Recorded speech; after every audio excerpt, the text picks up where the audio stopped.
The glass of grape juice didn't just spill, it flew.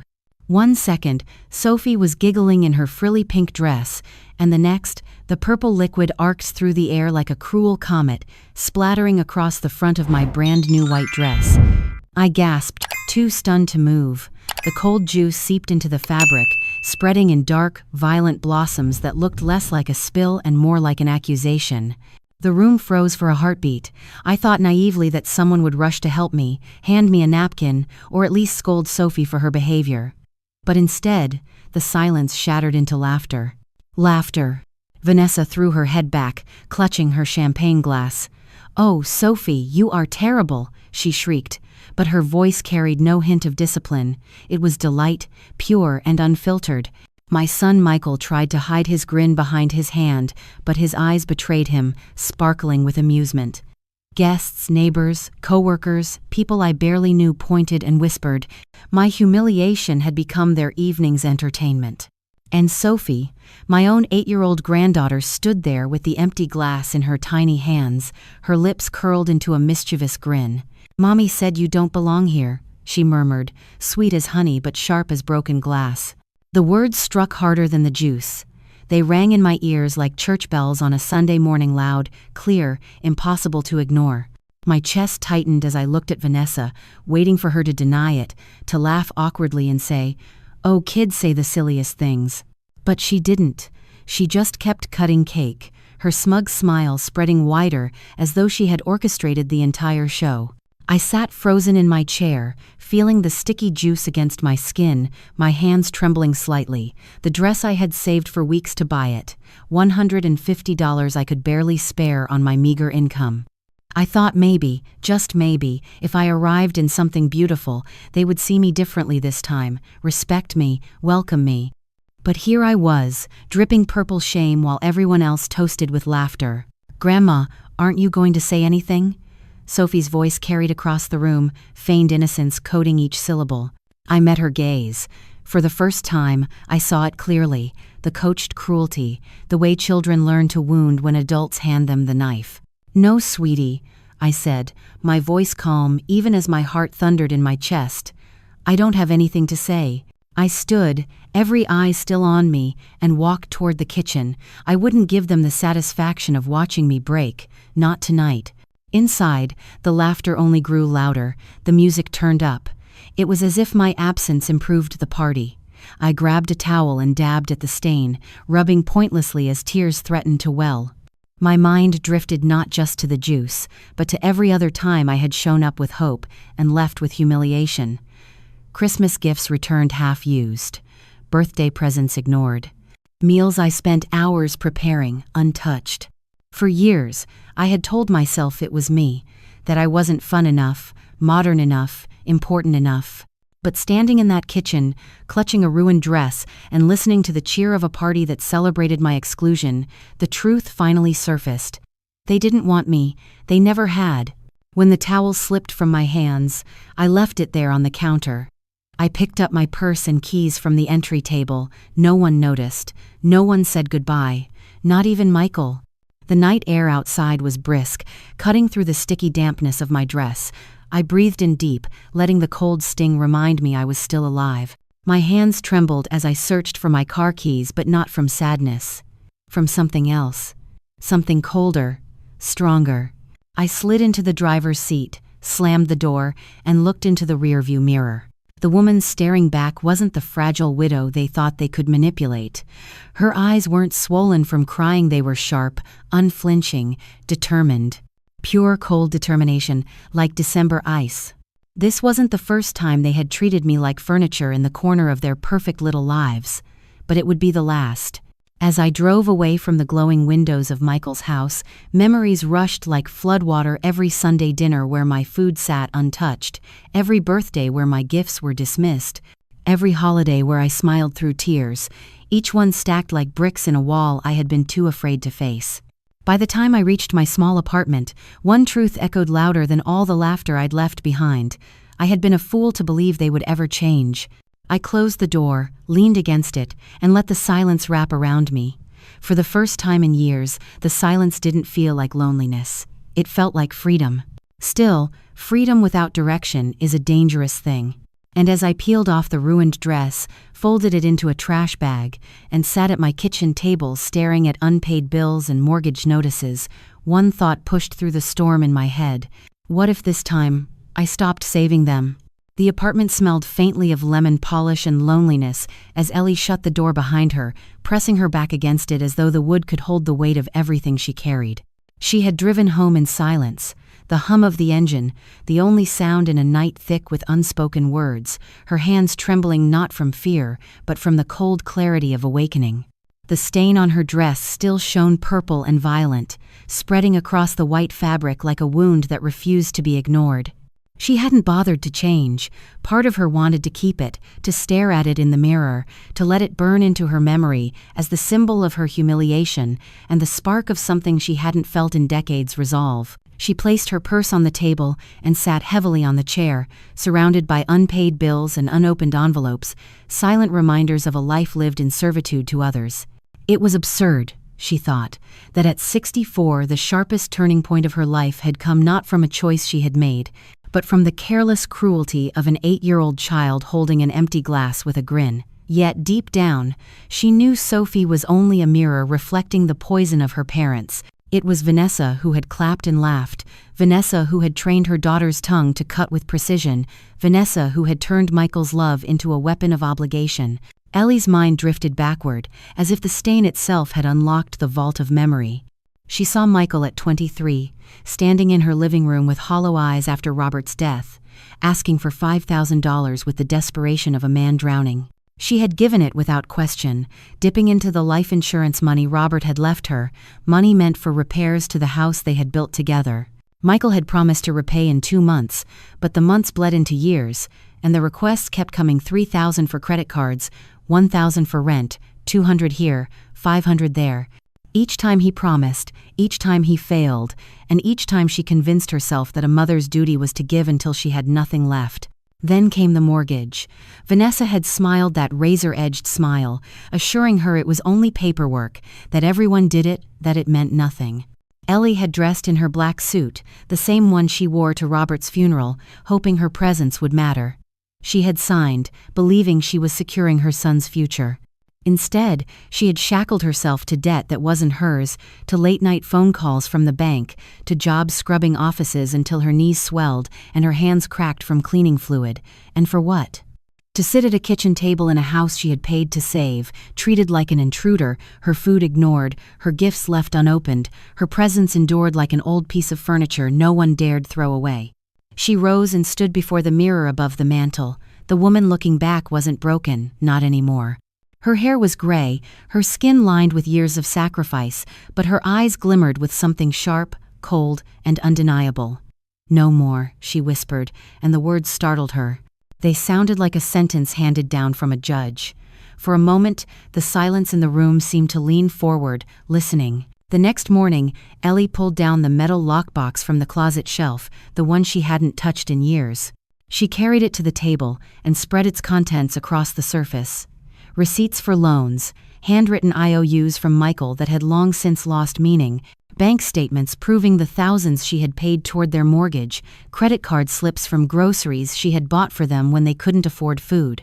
One by one, she laid the documents out, not as a mother reminiscing over sacrifices, but as a prosecutor preparing evidence. The numbers were staggering. More than $43,000 over the last 6 years, money siphoned from her savings, her pension, her hours of labor. She traced her finger over one receipt, $8,000 withdrawn to cover 3 months of overdue mortgage payments. That money had cost her the last of her emergency savings and 2 additional jobs, yet the only acknowledgement she had received from Michael had been a mumbled thanks, without eye contact. Ellie pushed the papers into neat piles, her mind working with a clarity that frightened her. For years she had believed the problem was hers, that she was too sensitive, too old-fashioned, too desperate to belong. But last night had ripped away the veil. She wasn't a mother cherished, she was a wallet with legs, an obligation at best, an embarrassment at worst. They had laughed at her as if she were entertainment, and Sophie had been their instrument. That was the moment the love she had clung to crumbled into something sharper truth. She made her first phone call at precisely 9 a.m., her voice steady as she spoke to Silas Jenkins, the attorney who had once handled Robert's will. "Mr. Jenkins, this is Ellie Darnell. I need to discuss withdrawing as co-signer on my son's mortgage." There had been a pause on the line, the old man's tone cautious, almost fatherly. "Ellie, are you sure? If you do this, the bank could foreclose. They might demand full repayment immediately." She had closed her eyes and pictured Vanessa's smirk, Sophie's mocking voice, Michael's entitled demands. "Yes, I'm sure," she replied. The second call was to the bank. "Mr. Sterling," she said when the loan officer answered, "I'd like to know the process for removing myself as co-signer from the Elmwood Avenue mortgage." His surprise was evident. For 3 years, she had been the one smoothing things over when payments were late, the one covering the shortfalls. "Is there a problem, Mrs. Darnell?" "Payments are current this month." She had let out a breath that tasted of steel. "There is no problem. I am simply done being responsible for a house where I am not welcome." When she hung up, Ellie sat back, her chest rising and falling with something she hadn't felt in years. Power. The silence of the apartment no longer felt heavy. It felt alive, charged, waiting. For the first time since Robert's death, she allowed herself to imagine a life that didn't revolve around Michael's emergencies or Vanessa's expectations. She imagined mornings not chained to fear, nights without harassment from debt collectors, days that belonged entirely to her. But freedom had a price, and she knew it. By stepping away, she was pulling a thread that could unravel everything. Michael would call, Vanessa would rage, Sophie would be paraded as a victim, and they would try, again and again, to break her resolve. That night, Ellie stood at her window, the city lights glowing in the distance. She thought of Robert, of the garden he had tended until his last day, of the quiet strength he had carried in his hands. She whispered into the glass, "I'm doing this for me, and maybe for them too. They need to learn." She turned away and gathered the papers back into the lockbox. Tomorrow she would meet Silas at his office. Tomorrow she would put her decision into ink. But just as she set the box on the counter, her phone lit up. It was Michael. The call came earlier than she expected, his name burning against the screen like a warning. She hesitated, her hand hovering. When she finally answered, his voice came fast, trembling with panic. "Mom, I just got a letter from the bank. They say you're pulling out. This has to be a mistake, right? You wouldn't do this to us." In the background, she heard Vanessa's voice, sharp, furious, filling the room with threats about lawyers. Ellie closed her eyes. Her answer would change everything. And as she opened her mouth to speak, she knew the war was only just beginning. Michael's voice crackled through the phone with the same urgency he had used 1,000 times before, but this time there was something different in it: panic. "Mom, I just got the letter from the bank. They said you're withdrawing as co-signer. This isn't real. Tell me this isn't real." His words tumbled fast, tripping over one another, desperate to fill the silence he feared on the other end. In the background, Ellie could hear Vanessa's sharp tone, pitched high with fury. "Put her on speaker, Michael. She's not going to get away with this." Ellie held the phone steady in her hand, her reflection in the window staring back at her with an expression she didn't recognize: calm, resolute, cold. "It's real," she said simply, her voice steady as a judge delivering a verdict. "I spoke with Attorney Jenkins this morning. I spoke with the bank. I am no longer your co-signer. It's done." The silence that followed wasn't empty. It was loaded, like the charged air before a thunderstorm. Then Vanessa's voice cut through, venomous. "Are you insane, Ellie? You'll destroy us.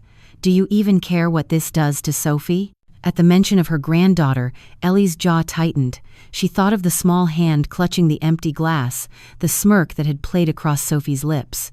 "What I care about," Ellie said, "is no longer being humiliated in front of strangers, no longer being used, no longer being treated like I'm invisible.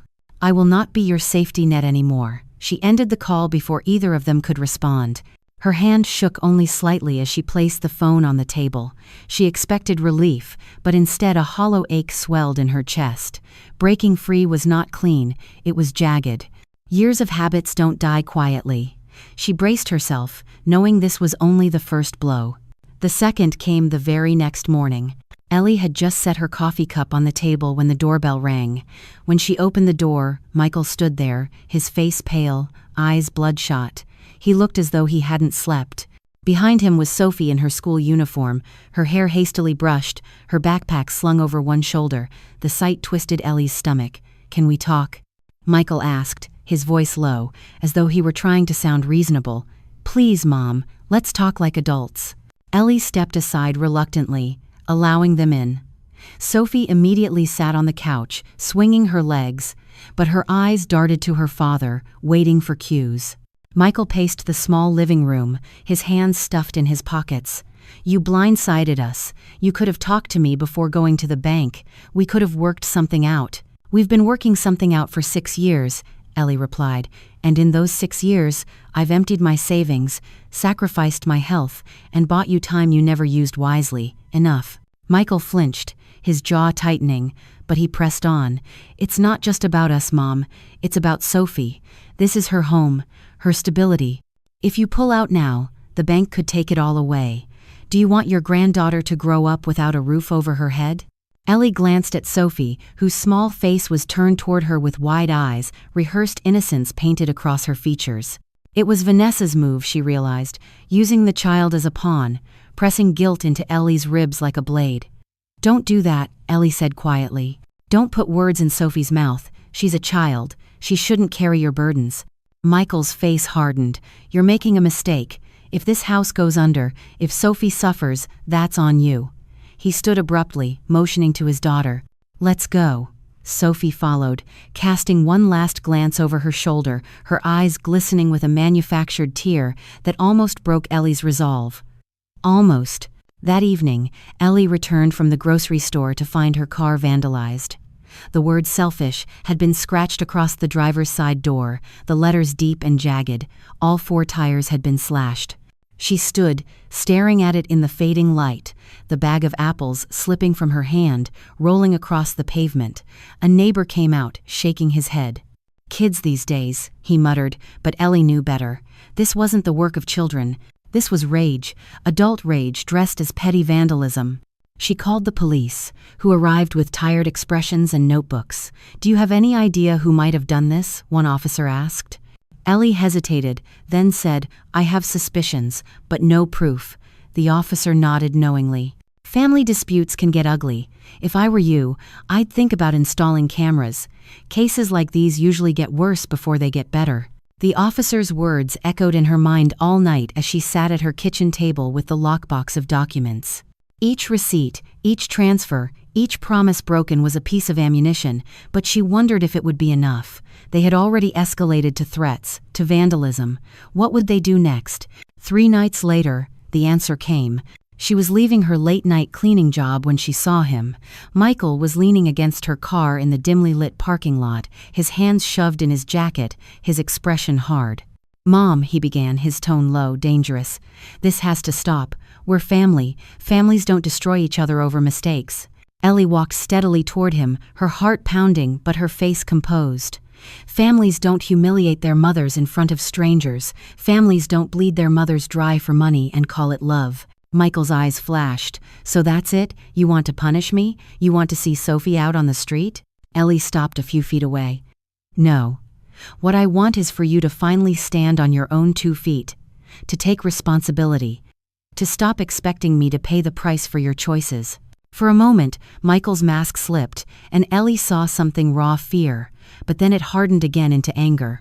"You're going to regret this," he said, his voice shaking. She got into her car, her hands trembling against the steering wheel.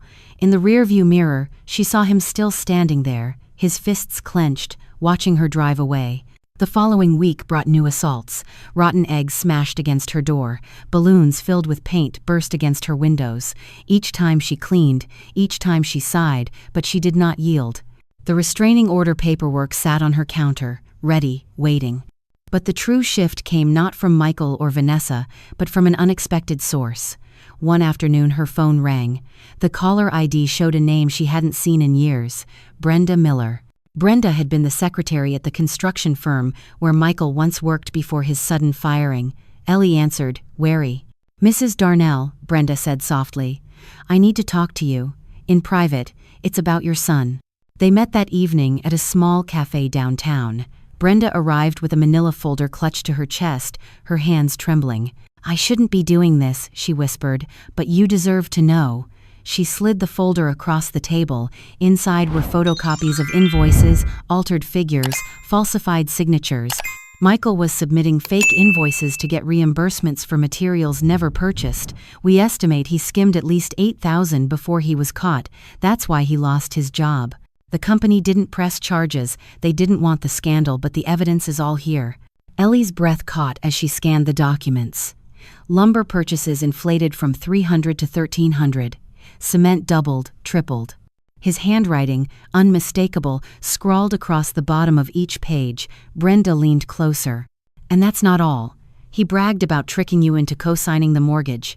Said it was easy, because you were too afraid of losing your family to ever say no." The words struck Ellie harder than the vandalism, harder than the humiliation. They stripped away the last of her illusions. Her son hadn't just used her, he had calculated it, worn her love like armor against consequences. She looked up at Brenda, her voice low but steady. "Thank you." That night, Ellie spread the documents across her kitchen table, laying them beside her own receipts. Together they told a story too damning to ignore, a story of theft, manipulation, and betrayal. For years, she had thought of herself as naive, as weak. Now she saw herself as something else entirely: a witness with evidence. She gathered the papers back into the lockbox, her mind racing. Tomorrow she would show Silas. Tomorrow she would take the next step. But as she turned off the light and headed for bed, a sound froze her in place. From outside, faint but unmistakable, came the crunch of footsteps on gravel. Then a shadow passed across her window, lingering for a moment before sliding away into the night. Her heart hammered. Were they watching her house now? Had Michael sent someone?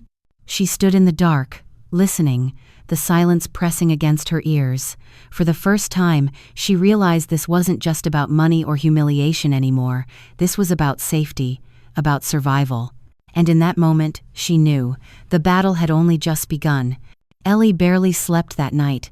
Every creak of the apartment, every groan of the pipes, felt like a warning. The image of the shadow sliding across her window clung to her mind like smoke. She kept the lamp on, her documents stacked neatly on the table beside her like a shield. By dawn, her eyes were red, but her resolve sharper than ever.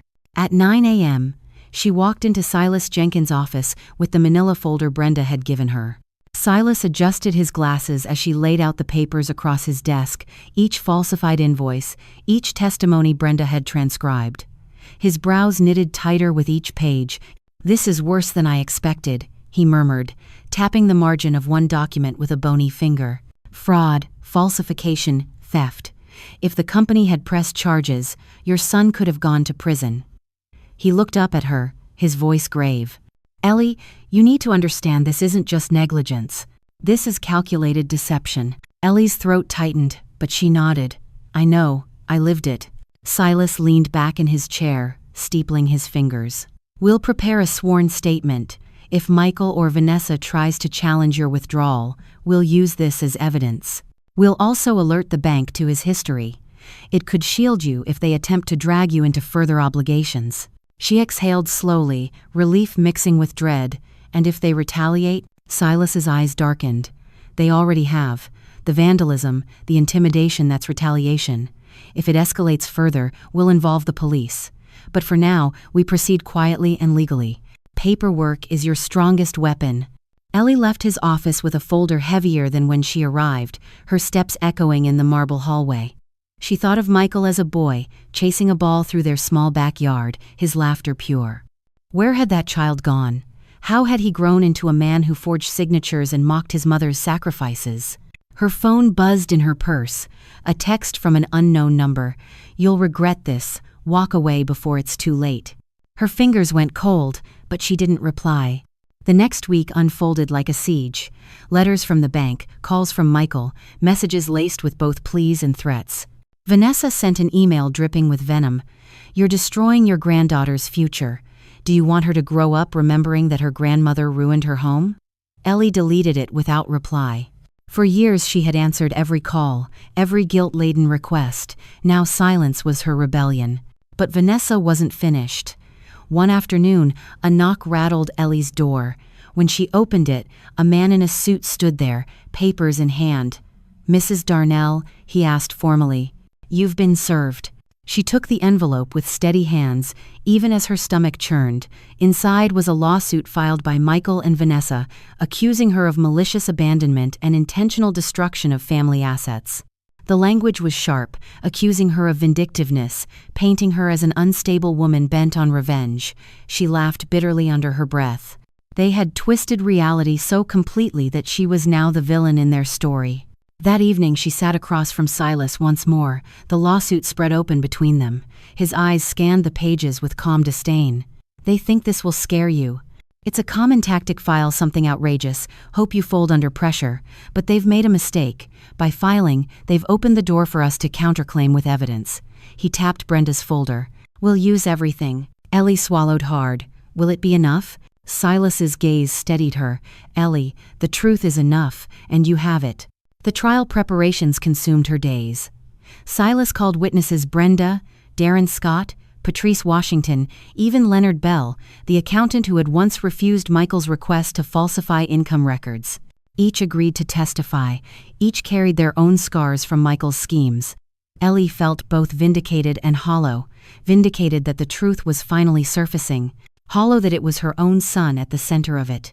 The night before the hearing, she sat alone at her table, her papers neatly arranged, her suit pressed and hanging by the door. She thought of Robert, of the garden he never finished tending, of the quiet evenings they had shared.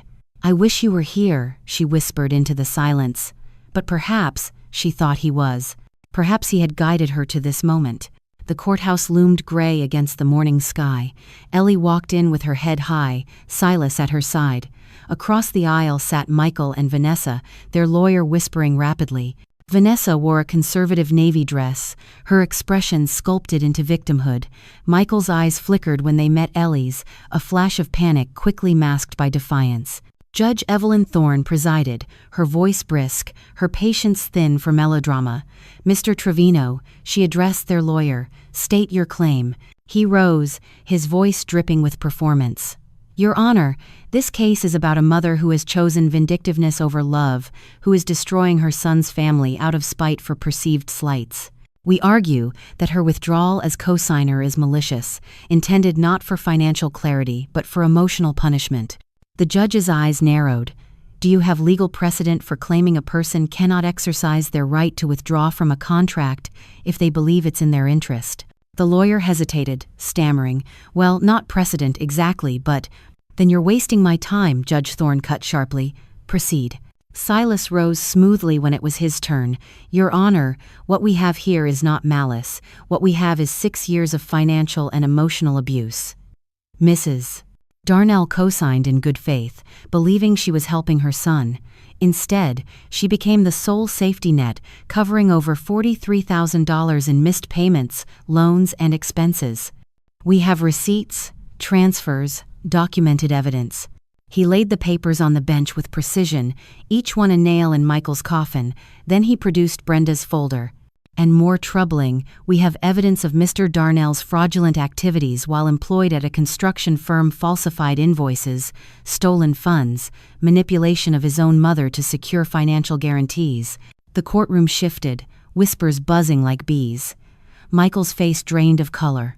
Vanessa stiffened, her eyes darting to her husband. Brenda testified first, her voice steady as she described the forged documents, the casual arrogance with which Michael had bragged about deceiving his mother. Darren Scott followed, recounting the stolen tools and the threats he had endured. Patrice detailed the faked overtime and Michael's mocking words about Ellie's naivety. Each testimony hammered the coffin shut. Finally, Ellie took the stand. She had rehearsed, but when she began to speak, the words flowed raw and true. She described years of sacrifice, of working nights, of gifts ignored and humiliations endured. She told of the birthday party, the grape juice, the laughter. Her voice cracked once, but she held steady, her eyes fixed on the judge. "I stayed silent for too long because I was afraid of losing my family. But last month I realized I never really had them. I only had their demands." Michael's lawyer tried to rattle her on cross-examination. "Isn't it true, Mrs. Darnell, that you are acting out of revenge because your feelings were hurt at a party?" "No," Ellie replied, her tone cutting. "I am acting out of survival. No mother should have to beg for respect or bankrupt herself for love." When the testimonies ended, Judge Thorne recessed for deliberation. Ellie sat stiffly, her hands clasped, her heart pounding. Across the aisle, Michael avoided her gaze, his leg bouncing with nervous energy. Vanessa whispered furiously into his ear, her mask of calm cracking at the edges. An hour later, the judge returned. Her verdict was swift. "This court finds that Mrs. Darnell acted within her legal rights in withdrawing her co-signature. The plaintiff's claims of malicious intent are unsupported and frivolous. Case dismissed." Furthermore, Mr. and Mrs. Darnell are ordered to pay the defendant's legal costs, totaling $4,500. A restraining order is granted, prohibiting contact with Mrs. Darnell for 1 year. Ellie exhaled, the weight of years sliding off her shoulders. The gavel struck, sharp as lightning, and just like that, she was free. As she left the courthouse, Silas clasped her hand. "You won more than a case today, Ellie. You won yourself." But freedom came with shadows. That evening as she walked home, she felt eyes on her again. The same prickling sensation at her neck, the same crunch of footsteps that had haunted her before. She turned quickly, but the street was empty, the shadows deep. Her phone buzzed in her pocket. Another unknown number. This time a message that chilled her blood. "The judge can't protect you forever." Ellie stood under the streetlight, the glow casting her shadow long across the pavement. She tightened her grip on her phone. The legal battle was won, but something darker was just beginning. The courthouse victory should have been enough. Ellie had imagined the gavel falling like a final stone sealing away years of exploitation, imagined walking out into the cool air lighter than she had felt in decades. For a few hours, it had been true. She had sipped a cup of coffee in her favorite diner, the newspaper spread open beside her, letting the relief wash over her like a tide. She had thought, almost foolishly, "It's over." But the message changed everything. "The judge can't protect you forever." It arrived as she walked home beneath the streetlights, her phone buzzing like a warning bell in her pocket. She had frozen under the yellow glow, the words stabbing colder than the night air. She looked around, her eyes scanning the empty street, but she knew she wasn't free. Not yet. At home, she locked the door and sat in the dim kitchen, the message glowing on the screen. Her instinct was to call Silas, to hand it over to the police, to make it someone else's problem. But something stopped her.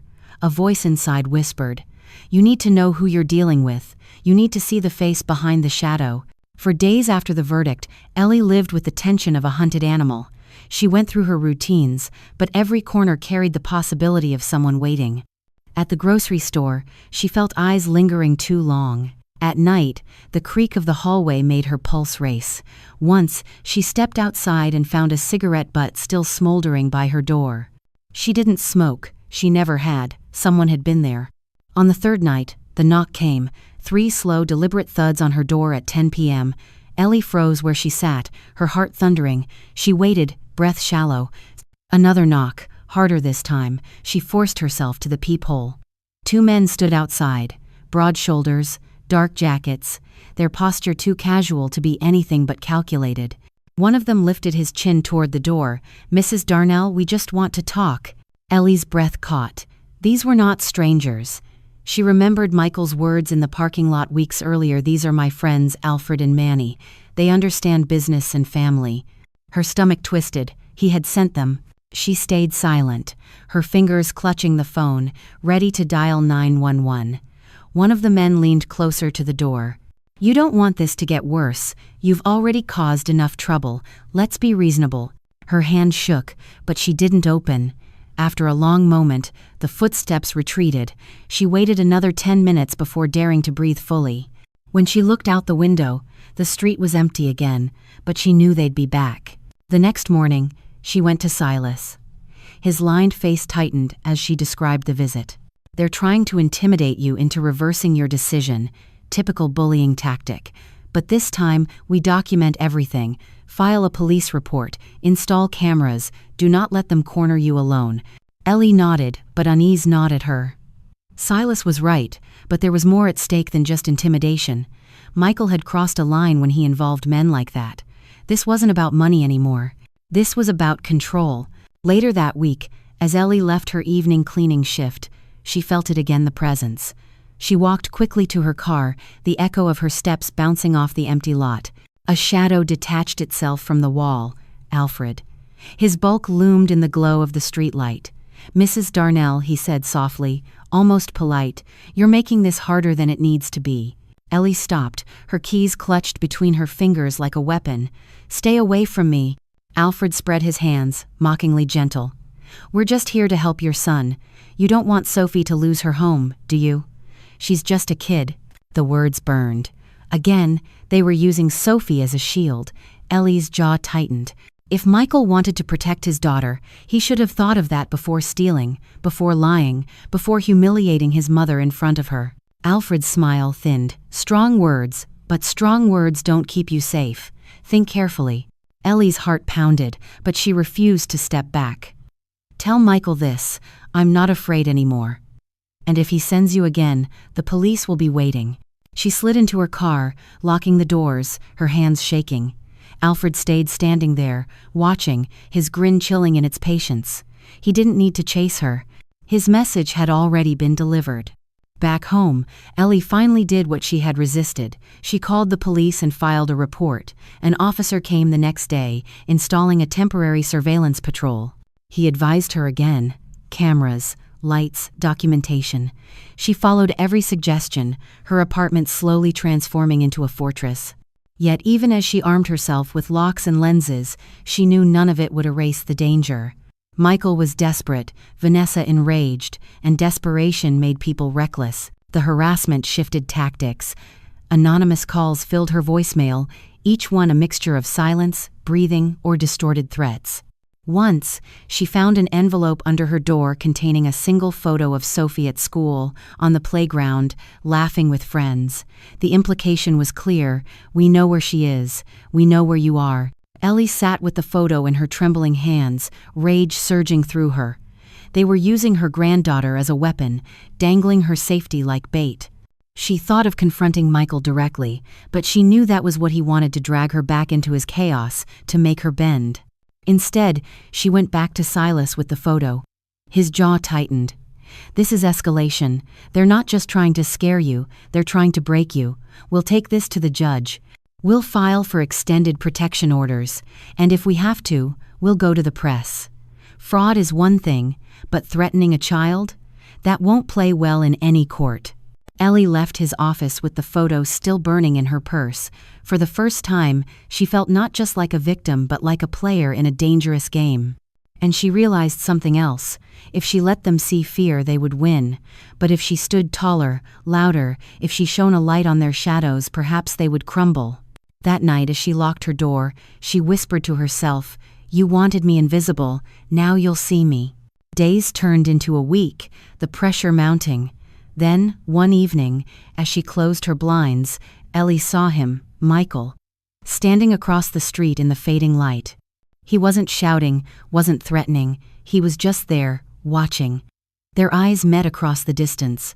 For the first time, she saw something unfamiliar in him, hesitation, maybe even shame, but it was gone in an instant. He turned and walked away. The next morning, another message arrived on her phone. This one was different. "Meet me tomorrow at noon, alone, or the next move won't be so clean." There was no name, but she didn't need one. She knew. Ellie sat at her table, the phone heavy in her hand. She had choices: call the police again, ignore it, or step into the storm. Every instinct screamed danger, but another voice whispered opportunity. What if this was the moment to gather proof? What if this was her chance to expose them fully? The clock ticked, her apartment quiet, but for the sound of her own pulse. She looked at the folder of evidence, at the restraining order, at the photo of Sophie. Then she whispered, "It ends one way or another." She picked up her phone, her hand steady this time, and typed one word in reply. "Where?" The reply came within minutes. 12 p.m. sharp. The old rail yard off Lincoln Avenue. No name. No signature. Just coordinates dropped into her lap like bait. Ellie sat at her kitchen table, staring at the message until the numbers blurred. She knew that place. A half-abandoned stretch of cracked pavement and rusted fences where freight trains used to roll through decades ago. Now it was nothing but weeds, graffiti, and silence. A place chosen carefully. Empty. Exposed. Sleep didn't come. All night she turned over possibilities in her head. Go, and she could walk straight into a trap. Stay home, and they might escalate further.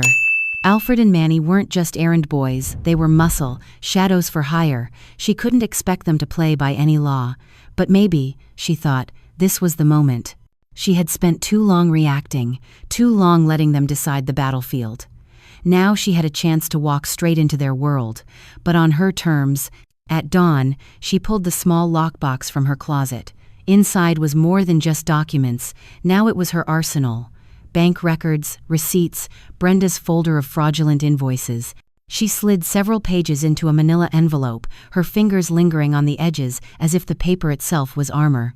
Then she reached for something else she hadn't touched in years, a small voice recorder she had once used for work interviews. She checked the battery, slipped it into her purse, and whispered, "You want a meeting, you'll get one." By noon, the sun was high and merciless, casting long shadows over the deserted rail yard. Ellie's car rattled onto the cracked pavement, her heart pounding with each turn of the wheel. She parked near the chain-link fence, the silence pressing heavy. For a moment, she thought they wouldn't come. Then, like wolves emerging from brush, two figures appeared. Alfred first, broad and solid, his grin sharp. Manny a step behind, his eyes scanning like a hawk. Ellie stepped out, her envelope clutched tight. She forced her shoulders back, her chin high, though her hands trembled inside her purse. Alfred spread his arms mockingly, as if greeting an old friend. "Mrs. Darnell, brave of you to come alone, too." Ellie's voice was steady, though her chest burned. "You wanted to talk, so talk." Alfred's smile widened. "It's simple. You're making life hard for Michael and Vanessa. They've got a kid, a family, and you're tearing it all down. Withdraw the paperwork, put things back the way they were, and all this unpleasantness disappears." Ellie let out a dry laugh. "The way they were? You mean me working nights to pay for their lies? Me humiliated at birthday parties while they live in a house I kept standing? No, that's over." Manny stepped forward, his voice low, threatening. "You don't get it. We're not asking." Ellie's hand brushed the recorder hidden in her purse, her thumb pressing the switch. A faint click, masked by the rustling of her bag. She lifted the envelope. "What you don't get is that I'm done being afraid. You think threats scare me? I've lived through worse. I buried a husband. I cleaned toilets at midnight to survive. I watched my son turn into a stranger. You think two men with cheap leather jackets can break me? Try harder." Alfred's grin faltered for the first time. He glanced at Manny, then back at her. "Careful, old lady. Pride makes people stupid." Ellie stepped closer, so close she could see the scar along Alfred's jaw. "And fear makes people weak. Which one are you?" For a moment, the silence crackled. Then Alfred chuckled, shaking his head. "You've got spirit. I'll give you that. But spirit doesn't keep your windows from breaking, doesn't stop accidents from happening." He leaned in, his breath hot. "Think about Sophie. You really want her caught in the middle." Ellie's blood turned to fire. She stared straight into his eyes. "Leave her out of this. She's a child. If anything happens to her, if anything happens to me, there are copies of every document I have in hands you can't touch. The bank, the lawyer, even a reporter. You want to play games? Fine. But understand this, if I go down, Michael goes down harder." That stopped him. His grin froze, his eyes narrowing. Manny muttered something under his breath, too low to catch, but Ellie saw doubt flicker across his face. She pressed on. "I'm not the weak one in this story. I'm the witness, and I have proof." For a long moment, neither man spoke. Then Alfred stepped back, his hands raised in mock surrender. "You've got guts. I'll give you that, but guts get people killed." He motioned to Manny, and together they turned, walking back toward the shadows where they'd first appeared. Just before disappearing, Alfred glanced over his shoulder. "This isn't over." Ellie waited until they were gone, her legs trembling so violently she had to grip the hood of her car to steady herself. She slid back into the driver's seat, her fingers fumbling with the recorder. The red light blinked steady. Every word had been captured. She clutched it to her chest, her breath coming fast. For the first time in weeks, she felt not just like prey, but like someone holding a weapon. Back home, she called Silas immediately. His voice sharpened when he heard the details. "You recorded them? Excellent. That changes everything. With this, we can not only extend your protection order, we can press charges for intimidation. Maybe even bring the DA in." Ellie pressed the phone to her ear, her eyes drifting to the envelope on the table. "Silas," she whispered, "they mentioned Sophie again. If they try to use her." Silas interrupted, firm. "Then we make sure the law knows exactly what they're doing. You've already taken the hardest step, Ellie. You stood up to them, now let's turn that into action." The next morning, she handed the recorder and envelope to Silas. Watching him carry them away felt like passing a torch. For years, she had carried the burden alone. Now, finally, someone else would help bear it. But Michael wasn't finished. That evening, Ellie returned to find a letter slipped under her door. No threats this time, no insults, just 4 words in her son's handwriting. "Please, let's talk." Her chest ached as she traced the letters with her fingertip. For all the threats, all the cruelty, he was still her son. She folded the note, set it on the table, and whispered into the silence, "What do you really want, Michael?" The phone rang the next morning. His voice was softer than she remembered, almost broken. "Mom, I know things got out of hand. I didn't mean for it to get this bad. Can we meet? Just you and me. No lawyers, no threats, please." Ellie sat in silence, torn between the ache of motherhood and the burn of betrayal.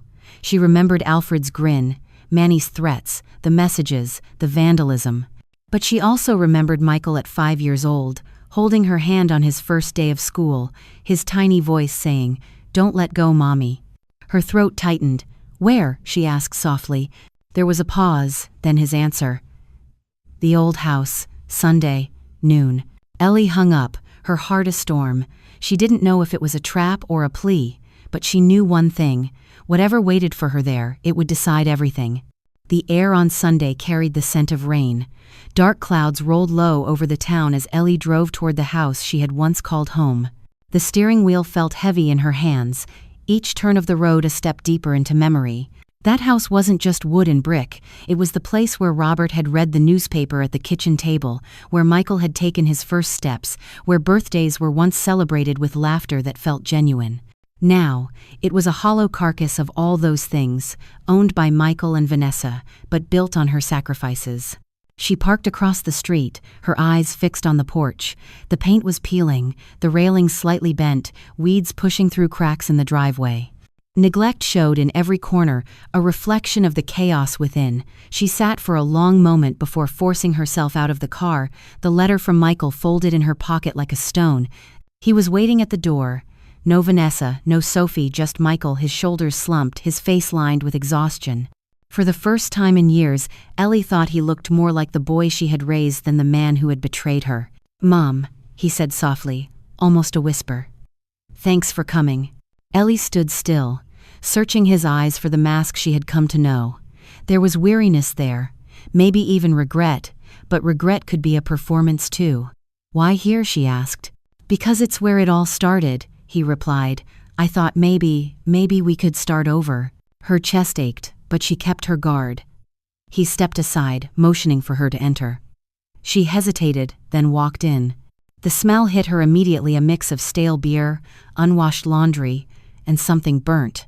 The living room, once filled with family photos, now held only clutter. She glanced toward the mantel where Robert's portrait used to sit. Empty. Michael motioned for her to sit.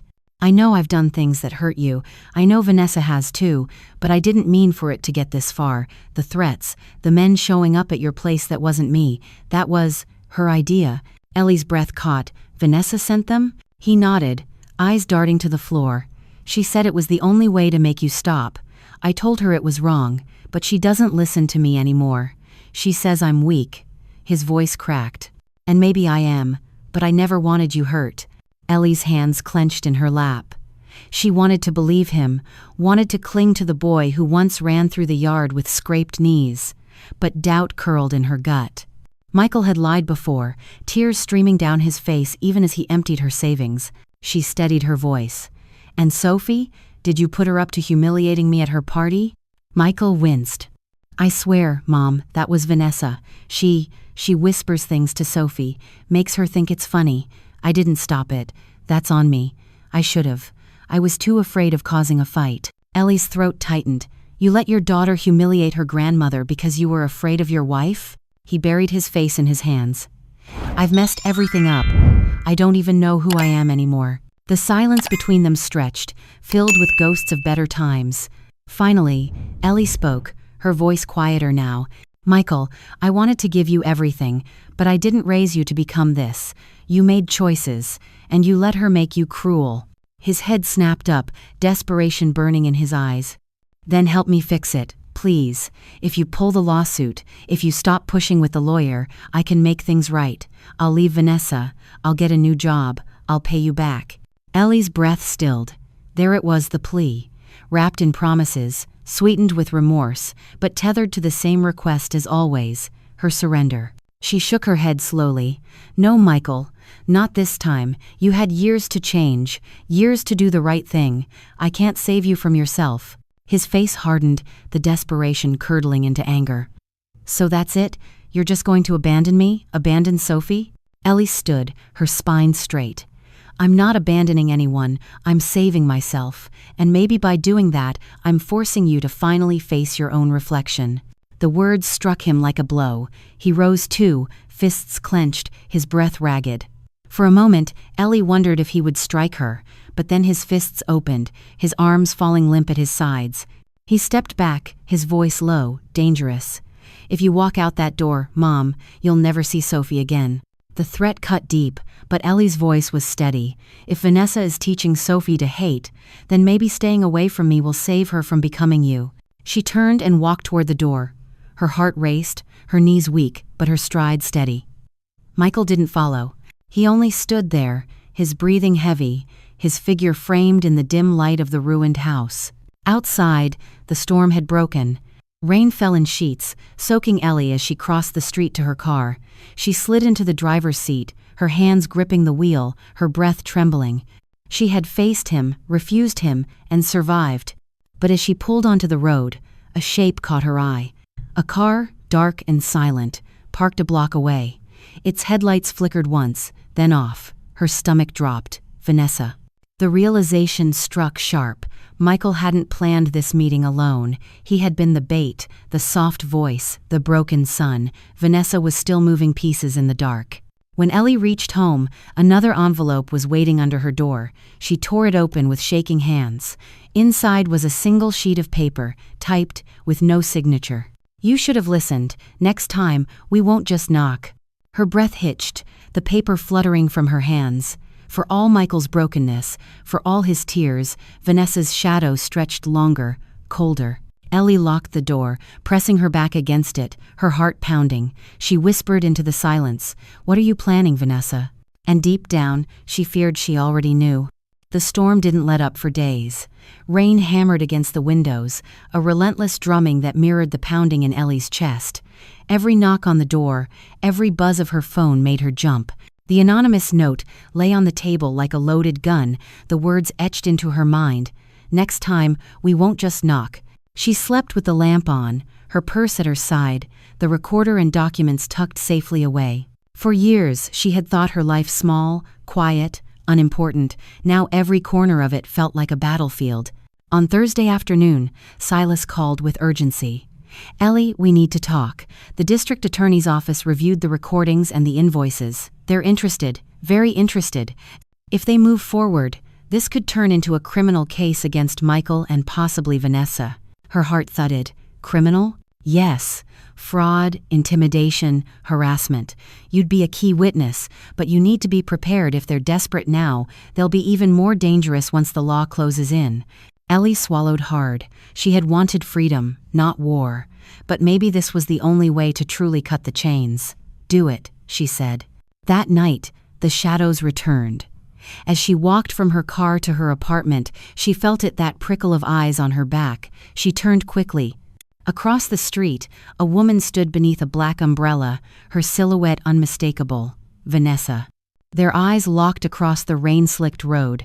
Vanessa didn't move, didn't speak. She only tilted her head slightly, a smile flickering in the dark, before she turned and disappeared into the night. Ellie's knees buckled when she reached her apartment door. This wasn't intimidation anymore, it was declaration. Vanessa was telling her, "I'm here, I'm watching, and I'm not done." The following morning, Michael called again. His voice was raw, frayed. "Mom, you don't understand. Vanessa's losing it. She's talking about things I can't control. Please, stop this before she does something we can't take back." Ellie closed her eyes, listening to the man who was once her son, now a stranger caught in his wife's storm. "Michael," she said quietly, "the time for stopping was years ago. Now, it's time for consequences." She ended the call. By Saturday, the DA's office had scheduled a formal interview. Ellie arrived with Silas, her documents neatly stacked, the recorder ready. She told them everything, every loan, every humiliation, every threat. She gave them the recordings, Brenda's folder, the photo of Sophie that had been slipped under her door. When she left, the prosecutor's eyes were fierce. "We'll move quickly," he promised. Ellie stepped out into the cold air, feeling both lighter and heavier. The truth was no longer just hers, it was in the hands of the law, but the law was slow, and Vanessa was fast. That night, the breaking point came. Ellie woke to the sound of glass shattering. She jolted upright, her heart slamming. The living room window, she grabbed her phone, dialing 911 with trembling fingers as she crept toward the sound. Rain blew in through the broken pane, the curtains whipping, and then she saw a brick on the floor, a note tied to it with string. She picked it up, her hands shaking. "This is the last warning. Back down, or the next brick comes with fire." Her stomach dropped. Fire. She imagined flames eating her small apartment, the smoke filling her lungs, her life ending in ash. The police arrived within minutes, lights flashing, officers swarming her apartment. One of them, Officer Daniels, knelt beside the brick. "This isn't a prank, Mrs. Darnell. This is escalation. We'll increase patrols, but you need to consider temporary relocation until we get someone in custody." Ellie wrapped her arms around herself, her voice trembling. "And if custody never comes?" Daniels met her eyes. "Then you keep standing tall. People like this feed on fear, don't give them the satisfaction." But fear lingered long after the sirens faded. She packed a small bag that night, her documents and recorder the first things inside. As she zipped it shut, she whispered, "Robert, give me strength. I won't let them burn me down." Sunday dawned gray. Ellie walked the street slowly, her umbrella shielding her from the drizzle, her mind racing. And that was when she saw her Vanessa again, standing at the corner, her coat cinched tight, her umbrella tilted against the rain. But this time, Vanessa didn't walk away. She crossed the street, her heels clicking against the wet pavement, her eyes locked on Ellie. They stopped inches apart, the rain dripping between them. Vanessa's smile was razor thin. "You really don't know when to quit, do you?" Ellie's pulse roared, but her voice was calm. "You've taken enough from me, no more." Vanessa's laugh was low, bitter. "You think you've won because of some old papers and a recording? You think the law will save you? I own Michael. I own Sophie. And if you think a courtroom changes that, you're delusional." Ellie's jaw tightened. "You don't own people, Vanessa. You destroy them, and I won't let you destroy me." Vanessa leaned closer, her voice a hiss. "Then pray I don't destroy something you love instead." Ellie's breath caught. "If you hurt Sophie." Vanessa's eyes glittered. "What makes you think I haven't already?" The words sliced through Ellie like a blade. She stepped back, her vision blurring. Vanessa only smiled wider, then turned, vanishing into the rain as if she were never there. Ellie stood trembling, her hands cold. The implication twisted in her chest.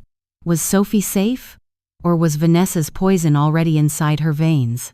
That night, Ellie sat at her table, the brick and note before her, the echoes of Vanessa's words swirling. She realized something sharp, something final. This wasn't just about survival anymore. This was about legacy, about breaking a cycle before it swallowed Sophie whole.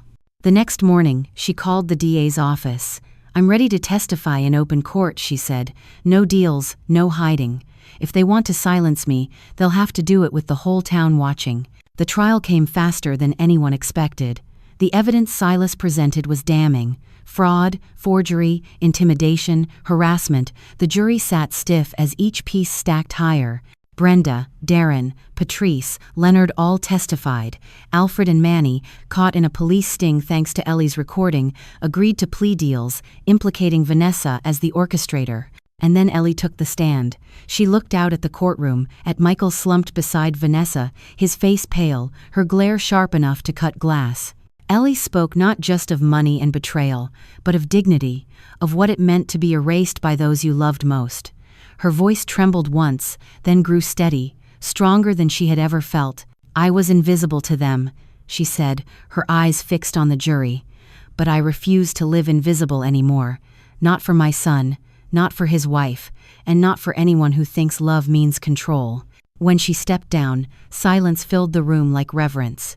The verdict came after only 3 hours, guilty on multiple counts. Michael faced probation and restitution. Vanessa faced possible prison. The gavel struck, and with it, the weight of years lifted. Outside the courthouse, Ellie stood in the sunlight for the first time in what felt like forever. Silas clasped her shoulder. "It's over," he said. But Ellie knew better. It was never over. Not really, because when she looked across the street, past the cameras and reporters, she saw Sophie standing with a neighbor, her eyes wide and unreadable. For a moment, their gazes locked. Ellie raised a trembling hand in a small wave. Sophie didn't wave back. The child turned slowly, walked away, and disappeared into the crowd. Ellie's chest ached. The law had given her freedom, but had it cost her family forever? As the cameras flashed, as voices swirled around her, Ellie whispered into the sunlight, "Did I save her, or did I lose her too?"